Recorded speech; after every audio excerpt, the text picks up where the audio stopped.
Mga pamahiin tungkol sa pera part 2. Huwag maglabas ng pera o magbayad ng utang sa gabi. Ito ay bad luck. Kaya kung may utang ka, magpagabi ka ng uwi para di ka masingil ng inutangan mo.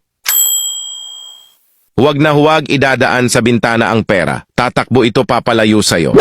Ang mga itim na langgam sa bahay ay nangangahulugang may darating na pera. Huwag mo silang wawalisin. Hayaan mo lang sila mind your own business. Kapag nangati ang kanang palad, kamutin ito at ipasok sa bulsa. Huwag na huwag mong ihahawak sa ari mo dahil mawawala ang swerte. Oh my gosh! Kung may yellow, green, or light brown na paru-paro na pumasok sa bahay, huwag na huwag mong bubugawin palabas dahil ito ay mensahe na magkakapera ka ng malaki. Iwasang magsabi ng wala akong pera dahil magkakatotoo ito.